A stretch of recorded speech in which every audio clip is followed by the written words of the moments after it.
My name is Sean Kane with the American Civil War Museum. Thank you all so much for being a part of our program tonight. Tonight's program will be a discussion between Professors Bob Kenzer of the University of Richmond and Professor Jenny Weber of the University of Kansas, and will be moderated by the Executive Director of the ACLU of Virginia, Claire Gastañaga. We will open discussion to you all in the audience in about 45 minutes. We'll have a discussion up here with our panel. We'll take a short break, then we'll come back, and then we'll all be able to join in the discussion. Bob Kenzer is the William Benford Vest Professor of History at the University of Richmond, where he teaches courses on the Civil War era, the Civil War in film and literature, as well as a class devoted to the entire life of Abraham Lincoln.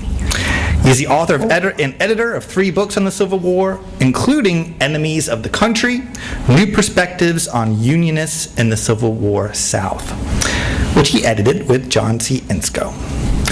Jenny Weber is an associate professor of history at the University of Kansas, where she specializes in Civil War studies, though she started her professional life as a journalist and later worked as a political aide in the California state legislature. Her last newspaper job was the celebrity gossip columnist for the Sacramento Bee. So, all right, yeah.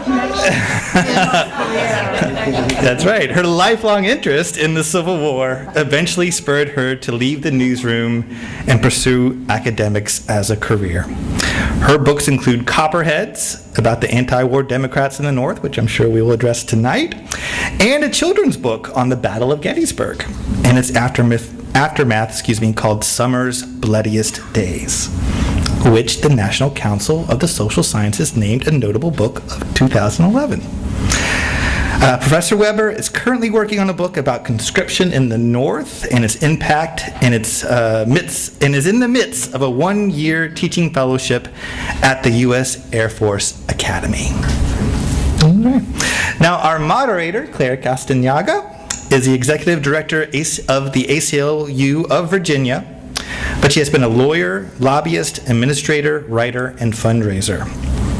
Worked as a lobbyist for such organizations as Equality Virginia, the Virginia Coalition for Latino Organizations, and the Virginia Sexual and Domestic Violence Alliance, and served as Chief of Staff and Special Counsel to the Speaker of the House of the Virginia House of Delegates, and was the first woman Chief Deputy Attorney General of Virginia.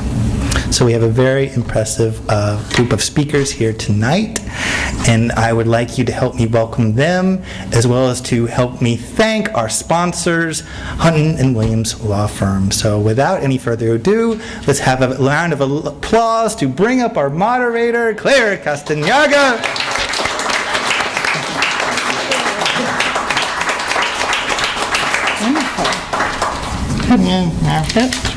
All right. We got. Oh, you dropped your card. Yeah, I'll give this one to you. Well, this is great fun for me, in part because I admit that even though I am a product of elementary schools in Virginia and graduated from a Virginia high school, whatever they taught me about the Civil War is not still resident in the data bank. So I learned a lot of new things preparing to moderate tonight. But I think what we should do is start out by asking our 2 discussants to set the stage for us by defining 2 terms. One is the term unionist, which we heard reflected in terms of what Bob studies, and then Copperheads, which is what Jenny studies. So why don't we start by talking about the Copperheads? Who were they, and what can you tell us about them? Okay, so the Copperheads were the anti-war Democrats in the North. They gave Lincoln a big run for his money. They were really difficult, and they nearly took over the Democratic Party in the summer of 1864. But more generally, they kind of came out of 3 backgrounds. One was they were immigrants, or particularly Catholic immigrants, and so we're talking about Germans and Irish, but Irish even more than Germans. The second group is people who had connections with the South, who were from the South, or whose parents were from the South. And these are the people who generally, occupied, they had come across the Ohio River and occupied the lower Midwest here, or had come up the Mississippi and were somewhere in Iowa along the river system there. The third group were people who were Jacksonian conservatives. Is it easier for me to sit or stand for you? It doesn't matter? Whatever works for you. Well, I'll just be more casual then. The third group were these Jacksonian conservatives. They understood the Constitution as an inelastic document. They would have actually a fair amount in common with Tea Partiers of today in terms of both their commitment and their worldview. So, and it's that constitutional conversation that everybody ends up agreeing on as being the lingua franca that they all use. Okay. And Bob, do you want to give us a grounding in who the Unionists were? Right, yeah. Well, the Unionists are in some ways more difficult to describe because historians, as they've approached these Southerners who opposed the Confederacy and in some cases favored the Union, coming to grips with to what degree they and how early they opposed the Confederacy is a great deal of controversy, and it was at the time, and then it was in the years after the war as well. So let me just talk a little bit about the sources that are most revealing about the Unionists. From 1871 really through 1880, the United States government created what was called the Southern Claims Commission, and this commission was created to compensate people who lived in the former Confederate states who had provided assistance to the Union Army. You had to be, in order to receive this fund, what was called an unconditional Unionist, which was virtually impossible in the South, because if you pay taxes to your local county government or the state government, that would prevent you from being able to say you were unconditional. There were so many things that you might have had to do during the course of the war, obviously besides being drafted. But when they did this, had this commission to compensate people, there were 22,000 Southerners applied for funds. And to give you an idea, 70% of the counties in the former Confederacy, as well as in West Virginia, had at least one person who applied. And here in Virginia, it was 98% of the counties. Now again, this is about the most extreme of Unionists because they are the unconditional. The question would be, and it was very hard to qualify to get these funds, and I should add, 700 of these people asked for at least $10,000 in a lot of money compensation. back in those days. And one person asked for $400,000. So these weren't Who can just do the math on that? yeah, these were not just poor people by any means. Some of them were substantial slave owners themselves who had opposed the Confederacy. But the question is well, if they're the tip of the iceberg, how big is the iceberg? And so I just want to give you just a few numbers to start out with. And these are numbers particularly that you should be aware of that William Freeling, in his book that came out the same year as the book John Insko and I edited, his book on the South versus the South. And he points out, and we have fairly good statistics on this, we have for some time. If you take the border states, the 4 states that did not join the Confederacy, those states produced 200,000 men who served in the Union Army. 200,000 white Southern men from those 4 states. If you take the 11 states of the Confederacy, they had 100,000 white men who joined the Union Army. And of course, if you take the African Americans, almost all of whom were enslaved, who lived in the Confederate States, that's another 150,000. If you add all those together, you've got 450,000 Southerners who supported, Southerners based upon what was the primary definition of Southerners, those who lived in slave states, 450,000 people who supported the Confederacy, the Union, as far as putting their life on the line. Okay, not just paying taxes, whatever. In addition, you may be interested in knowing is that 200,000 people who were born in the South who lived in the North when the war broke out joined the Union Army as well. Now, to put this in perspective, of course, the Confederacy had roughly about 900,000 soldiers. They would have had, even if you take out the African Americans, they would have had another 300,000. Boy, Longstreet could have used those guys at Gettysburg.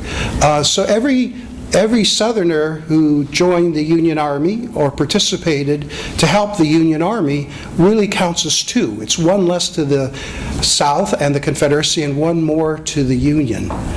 So we're talking about a very large number of people, a group of people who've largely been erased from our memory, and largely intentionally so. There is no monument, so far as I know, but I always see to John Kosky at any point. There is no monument in the South or in the North to the Unionists. Interesting.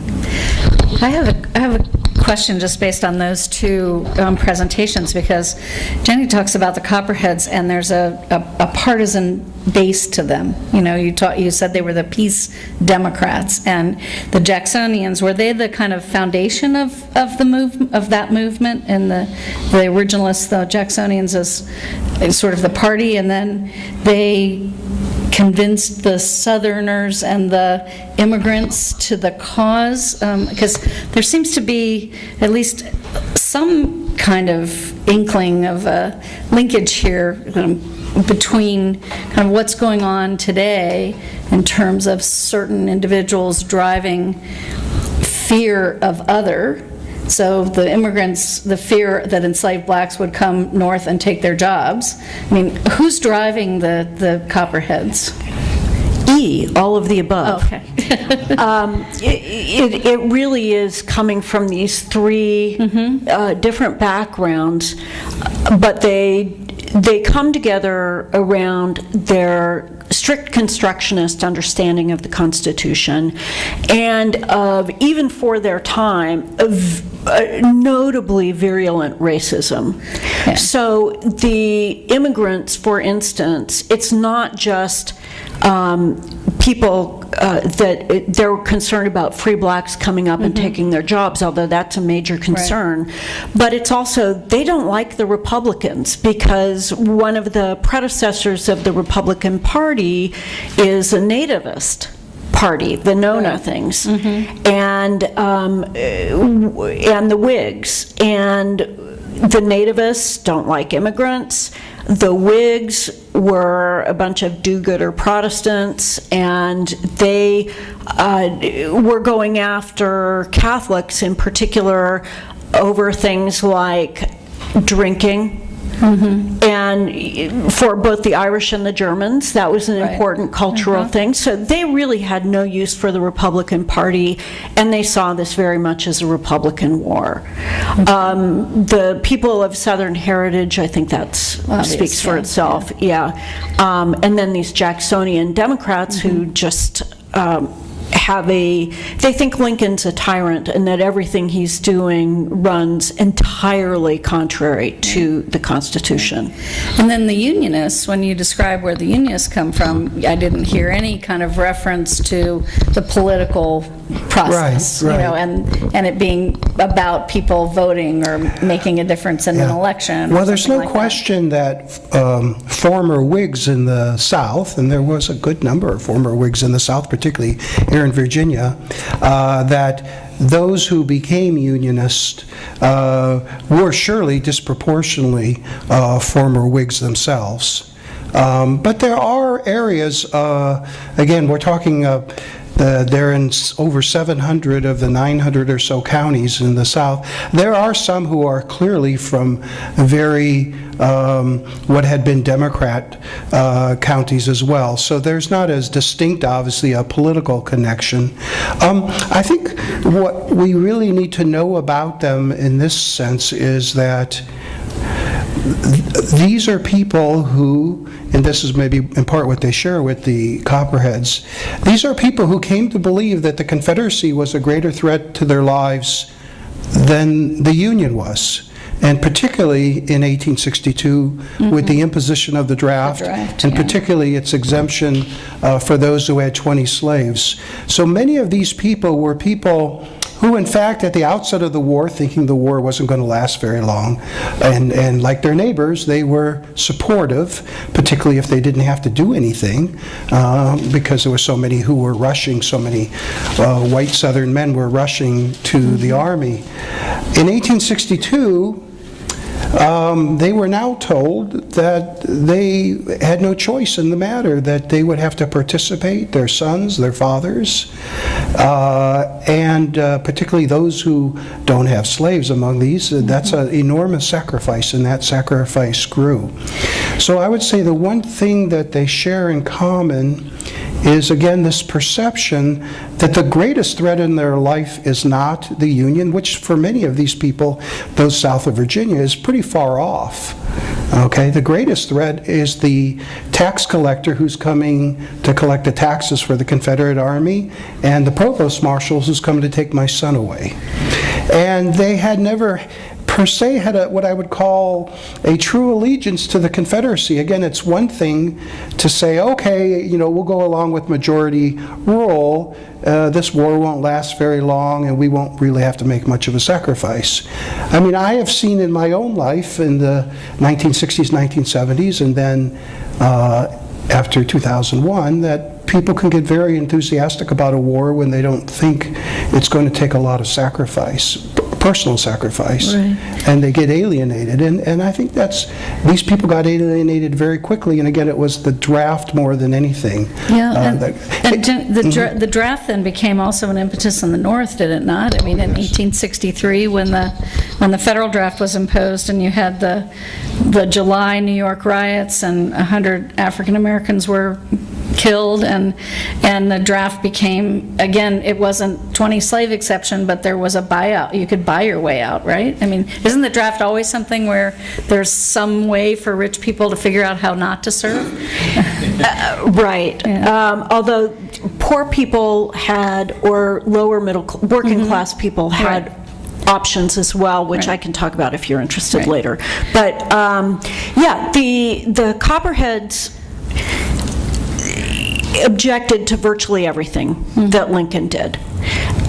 And they thought from deciding to prosecute the war on was unconstitutional. But in the end, they had two really major complaints about Lincoln, things that they thought were just horrible abrogations of the Constitution. And one was emancipation, and the second was conscription. Right.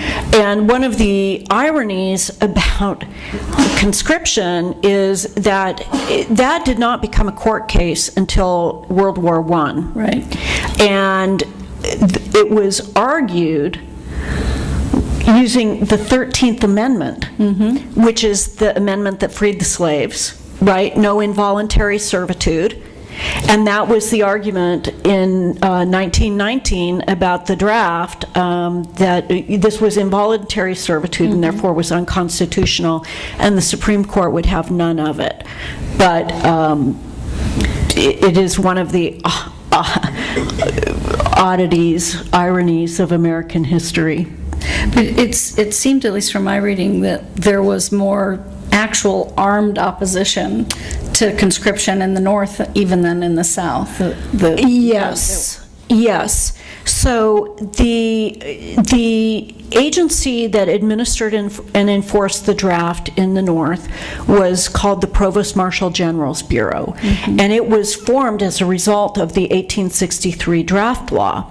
And over the course of the second half of the war, 63 or 64 agents of this bureau were killed in the line of duty.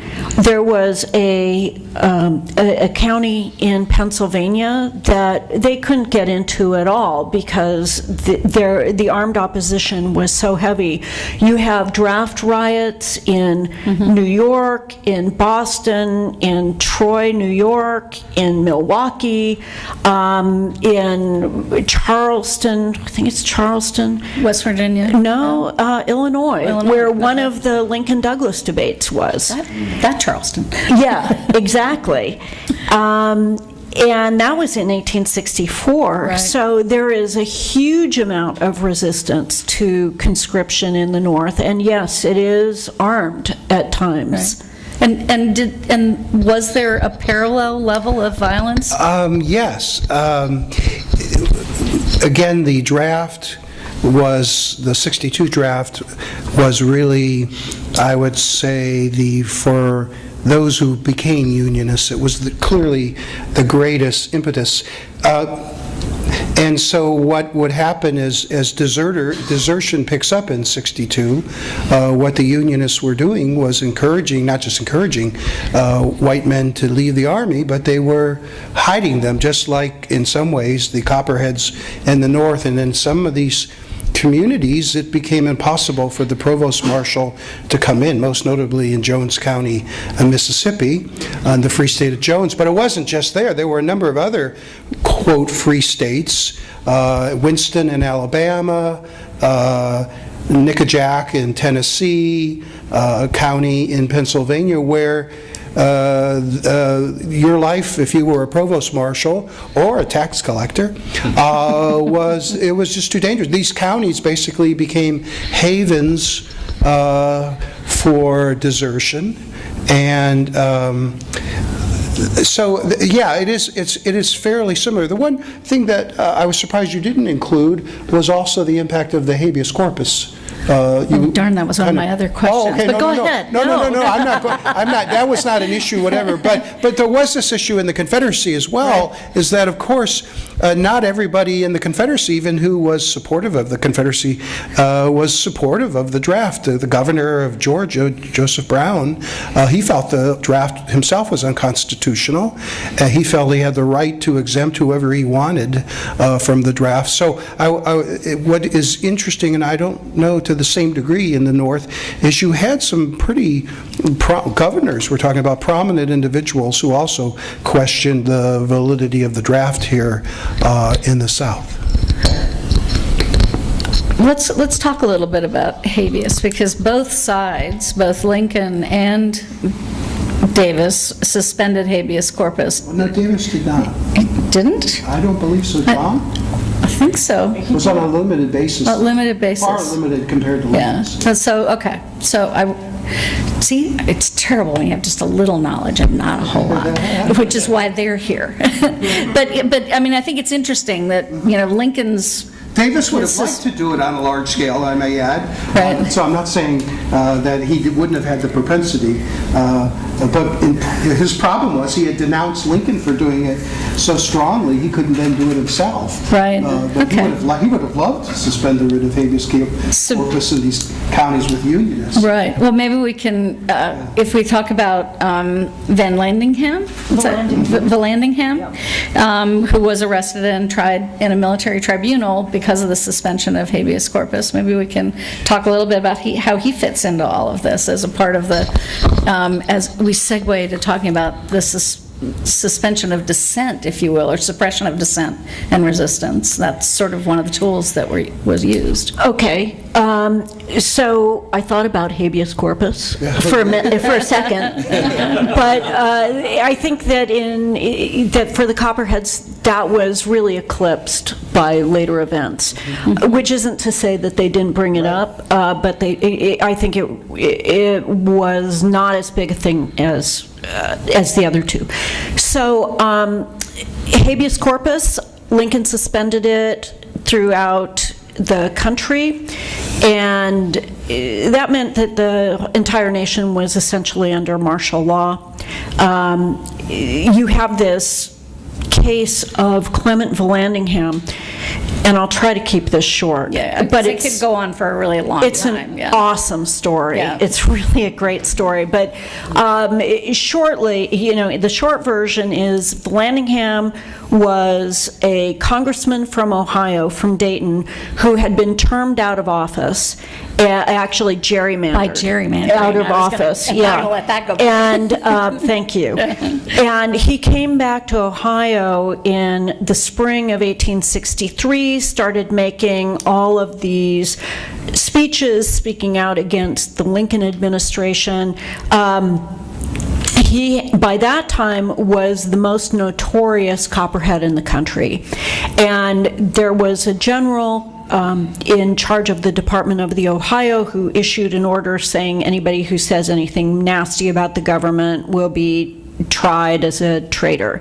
And Vallandigham, understandably, saw this as his big opportunity to be a martyr, a political martyr, and of course snatched at that possibility and kept speaking out against Lincoln and the administration, the war, and was arrested, dragged out of his house at 2 o'clock in the morning, bundled onto a train, sent to Cincinnati, where he was tried by a military court, found guilty of treason, and sentenced to spend the rest of the war in a military prison.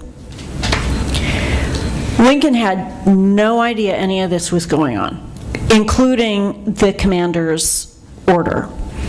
He finds out about this the way everybody else does, which is by reading the paper. Awkward. So he's left with this problem of does he undercut his general, or does he make a martyr out of Vallandigham?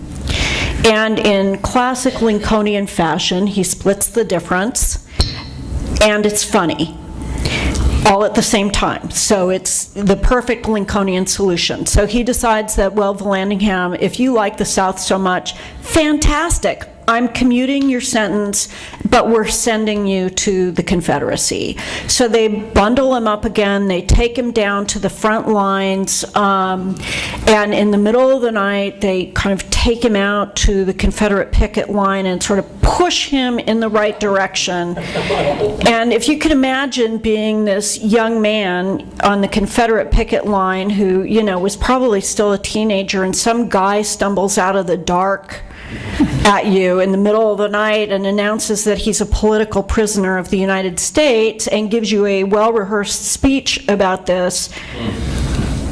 Yeah. Now what do you do? So he got passed up the chain of command all the way to Jefferson Davis. He wound up in Richmond. It turned out he didn't like the Confederates very much, and they definitely didn't like him. And so they agreed after about a month that he should go away. And so he got on a blockade runner and wound up in Windsor, Ontario, across the river from Detroit.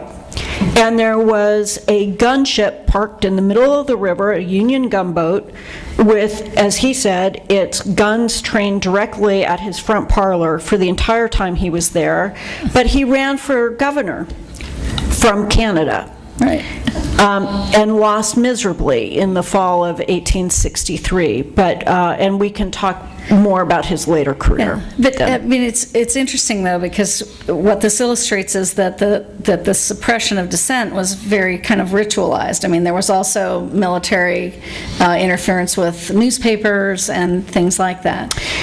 On the other hand, the Unionists were subjected, I think, more to almost vigilante violence. Oh, and yes. community ostracization. Oh, yes. And a little bit of direct military, physical violence. A little bit of all of those things. Yeah. Of course, the two most famous cases of this took place in Texas, and one of them is noted in the book, by McCaslin, called Tainted Breeze, the great hanging in Gainesville, Texas. And this is North Texas. About 200 Unionists were rounded up and they weren't really tried per se, and it wouldn't have mattered anyway because people broke in and they hung 44 of them from the same tree. It was the largest execution in American history at one point. I don't remember now if that exceeded the number of Sioux who were executed for the Sioux uprising in Minnesota. And then a number of Germans in Texas, in southeastern Texas, the Hill Country, the Germans, by the way, were much more abolitionist-oriented than most Unionists. Most Unionists surely were not anti-slavery or pro-black, but the Germans were because they had fled the revolution in Germany in 1848. Anyway, about 60 of them were trying to get to Mexico when they were captured, and 19 of them were killed. And I could go all around the Confederacy and point to these killings, but they're really almost secondary to what the Confederate authorities were doing at the local, state, and national level in terms of trying to put down these copperheads as much as possible. I mean, basically, you had to hide out, and often, and if the war wasn't going bad, many of your neighbors who were not, obviously, in all cases, Unionists, would report you or whatever. And so there is no extensive suspension of habeas corpus, but there is a lot more of what I would call community pressure and violence probably than that the Copperheads had to face in many cases. So what role did women play in these movements? I know, those of us in Richmond are probably familiar with Elizabeth Van Lew, who had one of the biggest spy operations in the war, and she was a Unionist, right? Right. And who else? What other women were Unionists? Right. What role did women play in the Unionist Women played, the historians who, I should note, the handout I gave, I bring it out, I thought it'd be valuable for those of you to show you to what degree there has really been a revival in scholarship on unionism since the 1990. Up from 1912 to 82, there were 6 or 7 books, and I don't get everything on here. It's hard to define what's a book on unionism, particularly when it's a book on Appalachia. But from 90 until 2016, and I skipped one very important book by Bill Allman on the Quaker Belt in North Carolina. There have been 38 of these studies, and many of these studies, some of the best ones, what's her name, Margaret Story's book, which is at the beginning of the second page. They focus a lot on women especially. Women played a very critical role in unionism because often their husbands who had deserted from the army couldn't be around, or they had to be hiding. So it was the women who were often on the front lines in this situation. And those of you who've read and seen the movie Cold Mountain, you see this with the one family. In the movie, they, I think, alter from the novel, but they were often the ones who would bear the physical pain often when the provost marshals would come, and they would try to find these sons and wives, but then also just the women, of course, all Southern women, whether they were supportive of the Union or Confederacy, were finding the war very difficult. The difference was that these women's were worried about their own lives as well. So, but women, these works that have come out in the last 20, 30 years have talked a good deal about the women, and of course, the Southern claims, a good share of the people who applied for these claims were in fact women. And so we know they were important. There were cases, though, I must say, of women, of wives and husbands who had different attitudes about this. And my co-editor, John Insko, tells this very interesting story, and I think it's in Tennessee, where an escaped Union prisoner has made his way to Tennessee, and he's coming across this farm in Tennessee, and he kind of comes up to the woman, and she's basically not very helpful for him at all. And then a few minutes later, the soldier, the Union soldier, is walking off, and the husband comes up to him, and of course the Union soldier's a little nervous, and he says, "Oh, don't worry." And he says, "I'm a Unionist, she's not." And he says, he advises him how to get to Union lines, and he says, "You might save a spot for me where you're going in Tennessee," because the husband and the wife weren't getting along on this matter at all. So, okay. And what role did women play in the Copperhead movement, or the resistance to the war in the North? Because, we couldn't vote, right? Right. So it probably will not surprise you. They would wear butternuts. That was one of the symbols for Copperheadism. And they could be assaulted and were assaulted over these things, exhibiting their to advertise their loyalty. They were not the main movers and shakers, but they were also the ones who would help harbor their sons or nephews, and they would face arrest for this.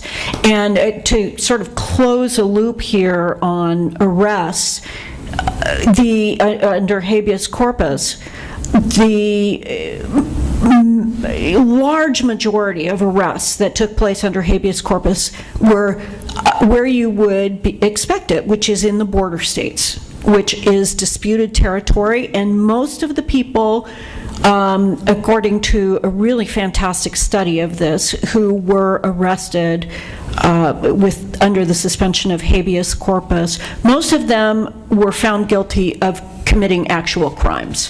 And some of this was by civilian courts, and some of it was by military courts, but it was for things like harboring deserters, encouraging desertion, aiding and abetting the enemy, sending them food or clothing or what have you. The editors were truly the outliers in terms of the arrests, but not surprisingly, they got the most press. So, but women did not have a high-profile role in this nationally. They may have in some individual communities, but generally not. Interesting. Because your sense is that they were really important parts of what was happening in the Unionist movement. But it was sort of behind the scenes. Yeah. So what role were free blacks and enslaved people playing in the Unionist movement in the South at that time? Right. Well, first of all, it's a dynamic situation, so it changes clearly over time, and it's related to, obviously, the Union invasion of Virginia in '62 and then in '64. We clearly know that free blacks and slaves were contributing to the Unionist movement because they later, in the 1870s, filed for claims as well, and many received compensation for what little most of them could have contributed to the Union Army. It varies a great deal because in many places where Unionism was most strong, there were very few free blacks, or any blacks, very few slaves. And so in those areas, maybe disproportionately, they had very little role. But again, in the case of Jones County in Mississippi, we know that, all of a sudden I'm losing my memory of the fellow Newton, whatever his name is, anyway, that he accepted their support, those who were free already. I'm trying to think of other locations. I think the black community here in Richmond were working with Van Loo. I don't think there's very little doubt about that. Yeah. But again, because the in disproportionately, because the Unionists tended to be in East Tennessee and Western North Carolina, northern Georgia, northern Alabama. Those are the parts of course, the South that had a relatively small number of slaves before the war. One thing I haven't noted that I really should have noted earlier is, and this is particularly important for Virginia, though I think it's true for these other southern states, is this antipathy which develops between the Unionists and particularly here in Virginia. This was not new because of the Civil War. We have to remember that the people of Western Virginia and the Shenandoah Valley to some degree, for many years before the war, were really upset about what was going on here in Richmond.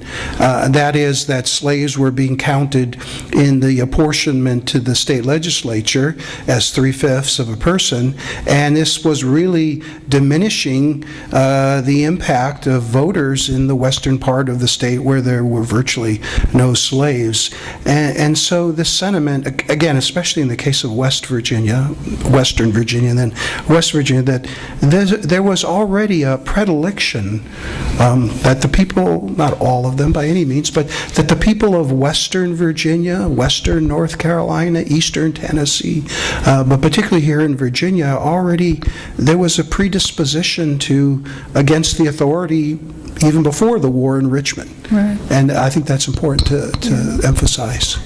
Yeah, it's interesting because you might try to stereotype these groups, and as you alluded to at the beginning, I mean, the Copperheads were conservative and racist. I mean, they were not anti-slavery, they were not for emancipation, and then the Unionists were sort of on both sides of the whole debate about slavery as well. I would say on the whole, if I had to make a large generalization, which historians are asked to do, that only a very small minority, I'm going to say 15-20% of white Southerners, Unionists, and maybe even less than that, could be defined as being anti-slavery, whatever.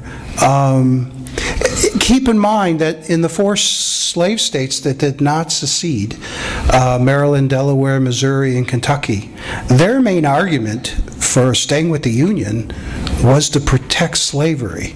They believed the best way to protect slavery in their state was to side with the Union. So it should not be surprising that these Unionists who live in the states that become part of the Confederacy, that many of them might hold the same attitude, that the best way to protect slavery is to be supportive of the Union, not opposed to the Union. Interesting. So let's go back to the whole idea about, what was going on with dissent, because, in addition to habeas and the prosecutions, I mean, there were newspapers that were closed down in the North. What was happening in terms of what the government was doing or choosing to do, potentially in violation of the First Amendment, which really didn't get filled out until after World War II? Well, talk a little bit about that. So those things were happening. The worst of the violations seem to me to have taken place under Lincoln's first Secretary of War. And when he was replaced with Stanton in early 1862, it seems to me that most of what people generally cite as the worst of the government abuses kind of disappeared. But what you saw continuing from the beginning of the war all the way to the end was communities that were deeply divided over this question of war.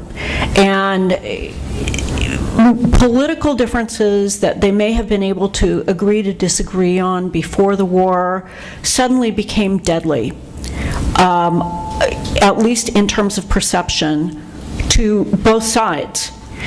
You had a lot of soldiers who were threatening to come home and string up their neighbors who were Copperheads.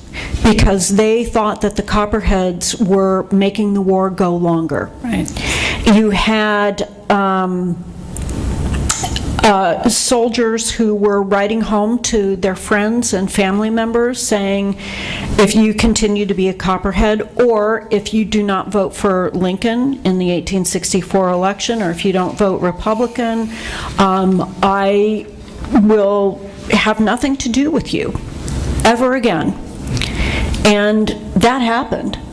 So the divisions, I think what is most profound to me is the divisions these issues created in many, many, many communities of the North, and where people who had been neighbors for sometimes years and years now were convinced that the person across the road or in the next farm over was going to come over and kill them in the middle of the night, or set their barn on fire, or set their fields on fire. And it was not an unfounded fear, because all of those things happened. And was that also happening for Unionists in the South? Yes. Well, that fear of neighbors definitely existed in the Confederate States. You had asked about newspapers, and I was actually trying to think, was there, during the war, was there a Unionist newspaper? And I can't think of a single place where that would have been the case. The one other part, though, that I think is worth telling is, of course, by 1864, one thing you have to understand about Unionists is in some way they become stronger as the war goes on, because as more and more areas fall under Union control, of course they could be more vocal and whatever, but so that's a dynamic about Unionists, is that in a sense, their power and influence grows because now they have the Union Army nearby to protect them, in some cases at least. But to the point that in North Carolina, in the gubernatorial election in 1864, you have Zebulon Vance, who's running for re-election, the former general, and he's opposed by William Holden, who, although at the beginning of the war was a very strong secessionist, by 1864 wanted North Carolina to secede from the Confederacy. And although those who voted for Holden in the 64 election, although they only get about 30% of the vote in North Carolina, that's pretty substantial, particularly when you subtract out the soldier vote, which tended to be much more supportive. So what I'm trying to get at here is that there's just that we have a tendency, and we do all this time as historians, that people want to know the large generalizations, but we have to really understand the dynamic changes over time that are altering, continuing to alter the situation. And one of those is the Union occupation. Nothing brings people away from the Confederacy more than Union troops arriving, and Southern whites have to make a decision now about how, openly they want to be to the Confederacy now that they have potentially the ability to sell their commodities that they couldn't sell. So again, this goes to the question of, what is a Unionist? Because when you include all the deserters from the Confederate Army, when you include the civilians, I mean, it's almost like who wasn't a Unionist by the very end of the war? 1864. By the spring of 65, yes. I mean, after all, the authorities here in Richmond are talking about putting African Americans in the Army. So there's a tremendous sort of change over time, that what we sort of start out with a norm maybe in 61 or even 62, it's flipped over entirely by the spring of 65, and who's talking about emancipating slaves and bringing them in the Army but Jefferson Davis. All right. Well, that sounds like a really good place for us to take a break. We're going to take a 10-minute break, and then we'll come back. And we'll do questions and answers.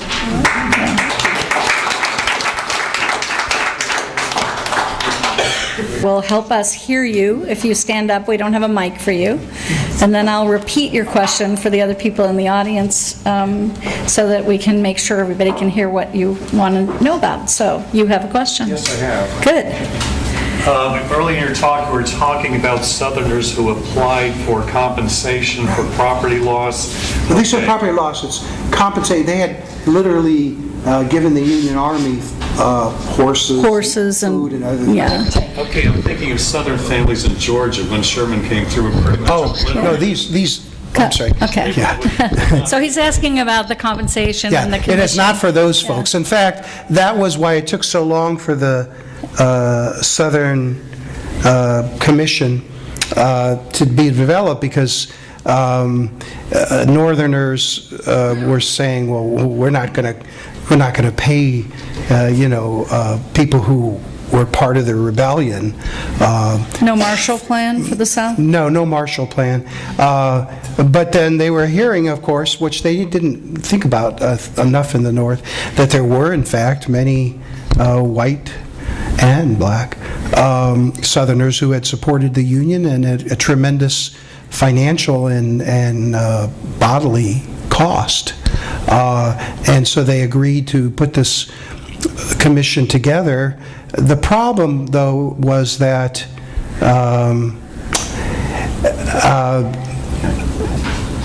fundamentally was determining what would be the criteria, how much would you have to be what I would call an ironclad unionist versus somebody who may have very effectively aided the Union Army, but at one time you had paid taxes, or maybe you'd been in the Confederate Army by no choice of your own, but because of the draft. And so they had a pretty strict criteria that you had to go through in order to get that compensation.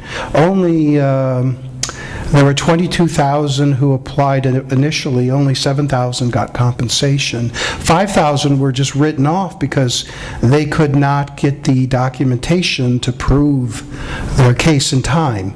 And if you didn't get the documentation in, and of course it was the very wealthiest ones who had the lawyers who were able to, again, there were 700 who applied for more than $10,000, and a good number who had over 100,000, who, I don't know, we haven't analyzed the records thoroughly enough. I was thinking that myself, that might be a good project for someone who's interested in numbers like I am, about exactly what share of all the money went to the extremely wealthy as opposed to the more typical unionist.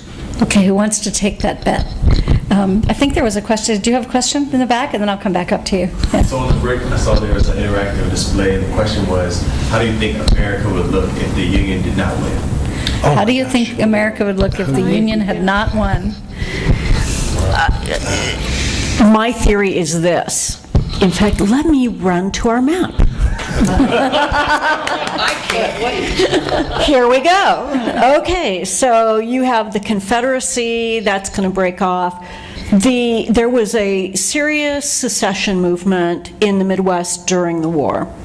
And in fact, it was so bad by the beginning of 1863 that Lincoln said he was more concerned about what he called the fire in the rear than he was about the Confederates, which, by the way, I almost used as a title for my book until my friends started laughing. And I was like, oh. So I didn't. Anyway, so this would have potentially broken off, and their conversation during the Civil War was either become its own Confederacy or join the Southern Confederates. I think if that happens, or even if that hadn't, the Pacific Coast states are gone. They're too far away. You know, it takes forever for them to communicate with Washington. And the kinds of things that the federal government is doing and imposing on its citizens is not a problem in Ohio. It's a massive problem 3,000 miles away. And Washington just doesn't get that. So that's gone. I think in a short period of time, you suddenly have a map of North America that looks like the map of South America with a bunch of smaller countries and one giant one called Canada. And, you know, Where a then lot of the draft dodgers went. Even in the Civil even War. during the Civil War, yes. But then if if you really want to start playing counterfactuals with yourself, think about how that looks then during World War I or during World War II. And this, world history is different if that had happened. That is my theory. It's interesting, one of the things that you see if you look at the state constitutions is that the Western state constitutions more often and almost all have rights that are granted as opposed to limits on the government. So, our federal constitution says that that the government shall not abridge your freedom of speech. It doesn't say you have a freedom of speech. It says the government can't abridge it. But those Western constitutions are much more individual liberty oriented. So they say there is an affirmative right to free speech that belongs to you as an individual. And so you could see maybe in their personalities, why that might make it even more difficult in the long term to sustain them if there was that big distance. So that is absolutely fascinating. And I wonder if part of that is because what you see with the Civil War amendments is they are written that way, where the first 12 are not. They're restrictive. And I wonder if these states and territories, so many of them are writing their constitutions after the Civil War, that there's been a shift. Right. Yeah, it's just something to think about. Yeah. But that was a great question. Yeah. You have a question. I was wondering about the Copperheads after the war. And did they concentrate in Kentucky and Tennessee and Missouri and Ohio? Okay, so what happened to the Copperheads after the war, she wants to know. How do they affect politics even today? So in the years immediately after the war, I think that there was a huge stigma around them. Some of them got back into politics successfully. Most of them did not. The Republicans called it the smell of treason about their clothes. And I think that for a lot of them that never left.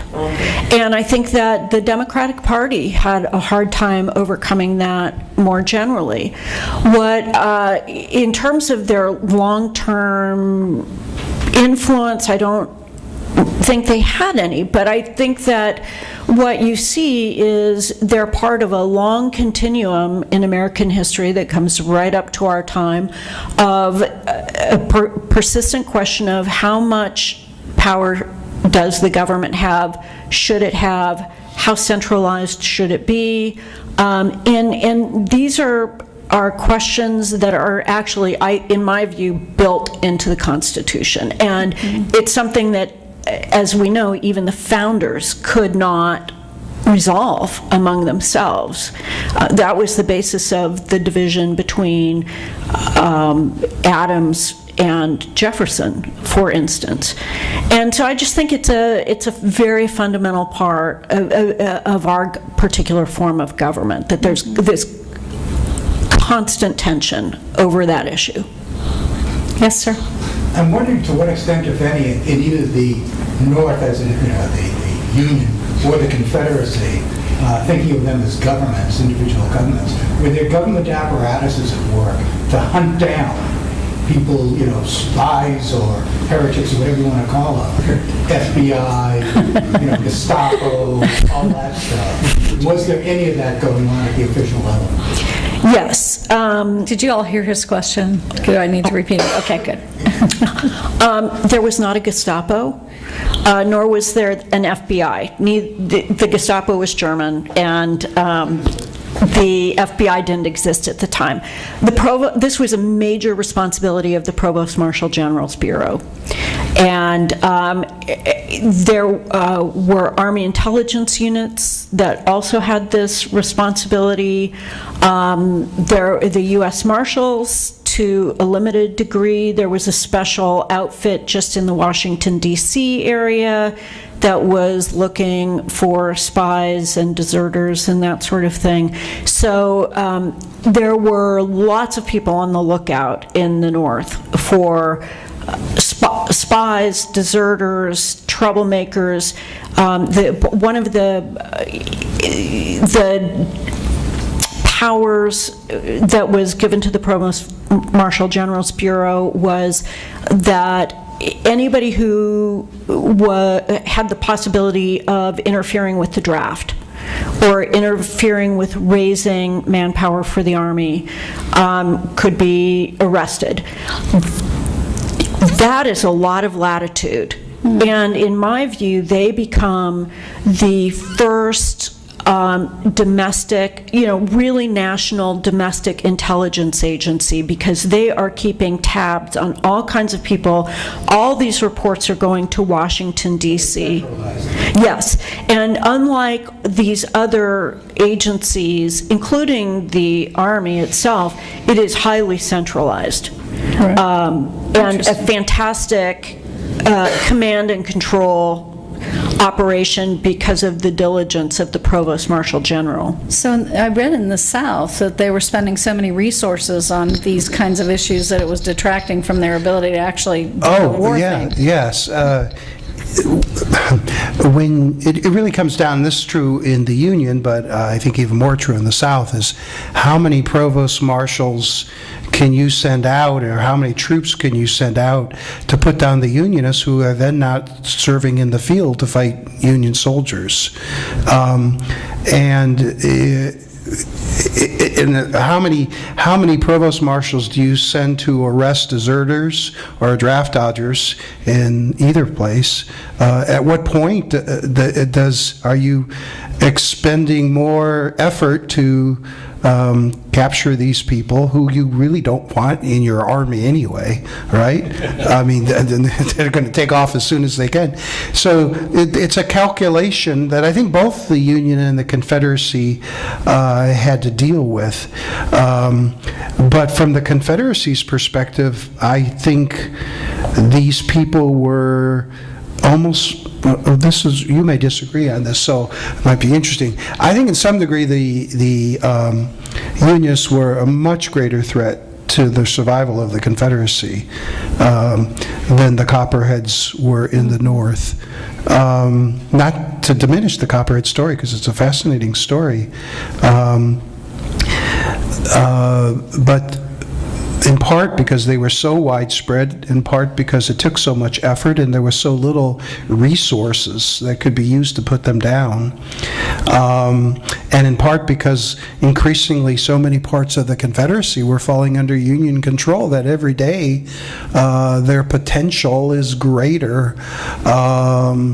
where of course in the North, particularly after Gettysburg and Vicksburg, now this is important looking with hindsight, the Union is getting stronger, and it's taking these parts of the Confederacy, and so to what degree these Copperheads would be able to, I mean, that's why the '64 election is surely their last gasp of opportunity.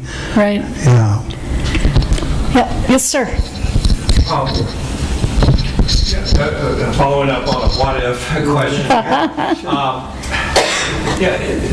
Before, if there had not been a Civil War, the Constitution... I would have a job. Okay, if there hadn't been a Civil War. Yeah, the Constitution seemed to support slavery. It took the 13th Amendment to outlaw it. And as we know from the movie Lincoln, it barely passed even without the southern states. So had the South not succeeded... Seceded. Or succeeded in seceding.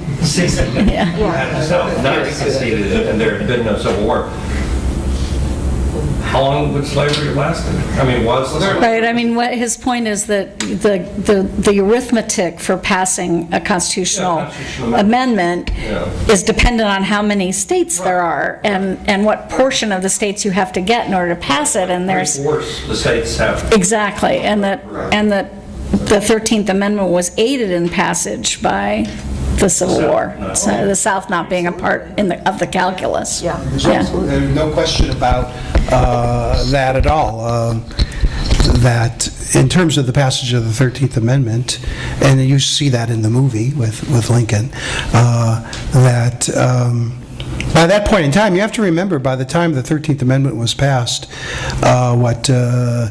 Delaware and Maryland had already, Maryland and Missouri had already ended slavery themselves. The real change that was brought about in many ways was those border states which had stayed in the Union and the decisions they were making as well. But I agree entirely with you. It's that what-if question, and that's what many of the Unionists were arguing, as were the white slave owners in Missouri and Maryland and Delaware, is if you leave, in some ways, what the Confederacy should have done, I'm just talking about in hindsight, is they should have created the Confederate States of America, but not let their representatives walk out of the Congress. I mean, they could have caused so much more damage to the Union by maintaining their seats in the House of Representatives and in the Senate, and tying it up to prevent the ability of the Lincoln administration from then pursuing the war. Or the obvious better thing to do is not attack Fort Sumter in the first place, and basically declare your independence and not do anything about it. So, yeah, you're absolutely right, though. Interesting. Yes, ma'am. I'm just looking at the map and seeing the territories and the fact that, there are places that aren't states yet, and Right. figuring out before the Civil War, obviously, are these going to be slave states or free states? That's Right. a big part of the conversation, and leading up to this huge conflict. So what did Copperheads think about westward expansion and the movement of essentially a threat to free labor, kind of free white labor? Right. Which is, you don't have to be an abolitionist to be against slavery. Right. So it's- Well, Lincoln surely was not an abolitionist at that point. And many immigrants were moving west. So Right. was there a thread of that in Copperheadism? They didn't really talk about the westward movement much during the war. I think that the safe thing to say, the kindest thing to say, is that some of them were neutral on slavery. They didn't really care one way or the other whether it existed. I think a number of them actively supported it. They did not know what was going to happen with a free black population. And again, even by the standards of the time, their rhetoric around race is really startlingly vitriolic. I mean, it is really ugly. I think you can assume that they're all in with Roger Taney and the Dred Scott decision. Yeah. I think my question is, do they see it as slavery as a devaluing of their free white labor? I mean, do you know what I mean? No, I don't think they have that problem. No. No. That's more the Unionists. The Republicans had that problem. Right. That was their claim. Yeah. And I was going to add something in that regard about the problem isn't simply about free white labor, it's about political power. Right, yeah. Every one of these states, new states, no matter how small they might be, Kansas, will have 2 U.S. senators. Surely most of the people in that state, territory and then state, were not supportive of slavery. But if it becomes a slave state, that's probably likely going to lead to 2 more state senators. The Republicans' problem wasn't just simply that they believed to some degree that white people suffered under slavery in the competition, but they felt that the South was exerting far too much political power relative to its demography by the time whatever, that although the House of Representatives had shifted entirely into a free state majority, that the Southern states, as seen in the war with Mexico with the Wilmot Proviso, were able to check anything. And then when you take the doughboy dough-faced presidents, Pierce and Buchanan, and put them in the whole mix, they were right. And in a sense, that's what the Unionists in the South were saying is, we had the Supreme Court on our side. We had the President of the United States. We had a substantial strength in Congress. Why in the world would you give that up? Why would you give up the fact that 5 out of 9 members of the Supreme Court were Southerners? Why would you? In other words, it was, for many Unionists, it was inconceivable to give up the power that they saw the Southern white people giving up by wanting to have their own nation.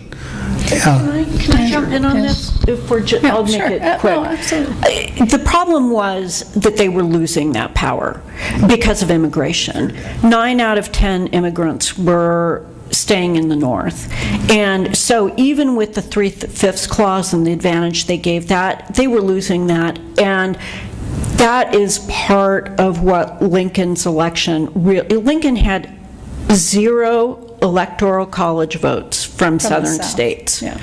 And I think Southerners saw the writing on the wall. And it is not a coincidence that they seceded in response to Lincoln's election, because that was the end of the kind of national control that they had had. It was just over for them. Yeah, but to add to that, of course, that explains the first 7 states, but it doesn't explain Virginia. It doesn't explain the border states in the upper South. But you're right about this. They could see the handwriting on the wall. All they had to do was look at Maryland. By the time of the war, there were more free blacks in Maryland than enslaved. There were many more free blacks in Delaware than slaves. Kentucky was going the same direction.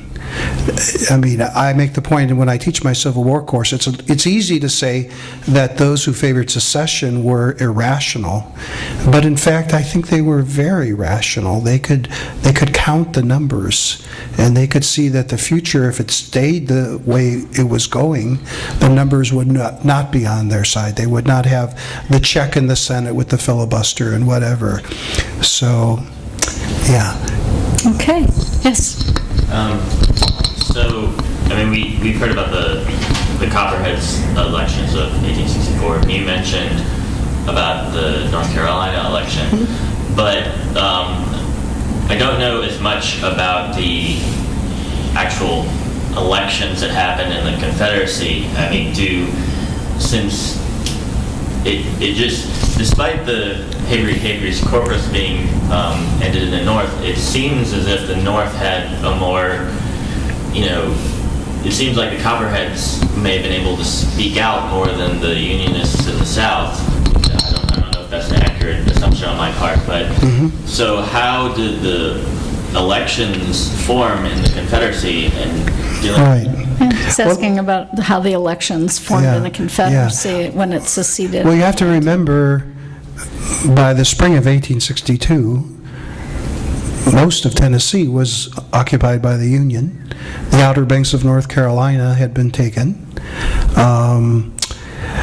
Kentucky was pretty much gone. It would be gone soon. And so the problem you had is you had congressmen who were sitting here in Richmond, but they couldn't even go back to their constituency and talk to them. And they were very gung-ho about, trying to win back this territory, when Jefferson Davis's thinking, and much of those members of Congress who were from states that clearly still were in the Confederacy, that do we use our forces to try to win back Tennessee, or do we use them to hold Virginia? And so it tears the Confederacy apart when increasingly significant parts of the Confederacy are falling under Union control. And you can imagine by the summer of '63, when Vicksburg has fallen, and Tennessee will soon be completely under Union control. The Outer Banks are still, the Sea Islands in South Carolina. I mean, the Confederacy is becoming sort of a an imaginary place compared to what it had been at the outset of the war. And then at the same time, they have these Unionists, and we use your phrase again, the fire in the rear. So it's psychologically very difficult to hold that together. There are many. So were there elections or no? Oh, no, Just they had weren't elections in '64. They were for the Confederate Congress. But the point is that many of the districts that would have elected House members were under Union occupation anyway. So basically the person who had been there before just continues, right, John? It just continue on. But his interests are not necessarily the interests of the parts of the Confederacy that are still under siege. So there's this tremendous political division. Although they're not political parties, the major division that develops in the Confederacy are those parts of the Confederacy that are under Union control versus those parts that are still under Confederate control. So does that mean that the people that were running in areas under Confederate control, were they almost running as independents because they didn't really have a party to unify around, and they sort of each had their own?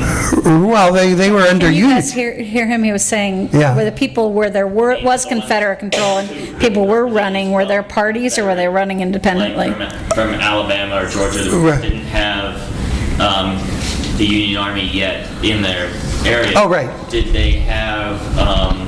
Was there a political apparatus? Yeah, there was still political apparatus, but remember, I didn't even throw in Louisiana here, which by this, had since '62 had fallen under Union control. 1862 until Robert E. Lee comes along. The early part of 1862 is why they turned to the draft, because the Confederacy was losing its edges in Tennessee and in North Carolina and Northern Virginia and in Louisiana and all around.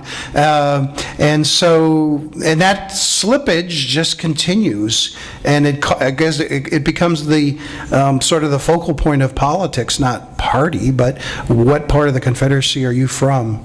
Where the Union never has that problem, of course. No. If the Union had been slipping worse than it was in '62, from the 7 days to July of '63, if that had continued longer, obviously the Copperheads would have been able to make a stronger case. Don't you think so? Well, they did make and what we haven't talked about is the summer of 1864, and that spring had been just awful for the Union, awful. The Wilderness Campaign Grant had lost 60-odd thousand men in 5.5 weeks. The Northern populace was outraged. And for all of this bloodshed, you have the army in New Orleans had tried to make its way to Texas, came back, sitting on its hands for the rest of the year. Sherman is in a siege outside of Atlanta. Grant is in a siege outside of Petersburg. And it just, Northern civilian will, a significant portion of it just collapsed. And if Lincoln had been, if the election had been in August instead of November, there is no doubt in my mind that Lincoln would have lost. And there goes, there is a major change, because is McClellan going to let the Confederates have their independence? I suspect he would. He certainly would have let emancipation go as a war aim. I don't think he had the backbone to continue the war to unconditional surrender the way that Lincoln did. As it happens, the Democrats met at the very end of August. In their platform, thanks to Vallandigham, who had come back, they declared the war a failure and called it for an immediate cessation of hostilities. And within 48 hours, their convention ending, Atlanta falls. And Northern public opinion does a 180. And the general consensus in the North after that is we've won the war and what's left is a mop-up operation. So it's an extraordinary, I mean, I think the Confederates could have won the war as late as August of 1864. It's Lincoln's re-election that really seals Northern victory, in my view. All right. Thank you for coming tonight, and let's give our speakers a round of applause.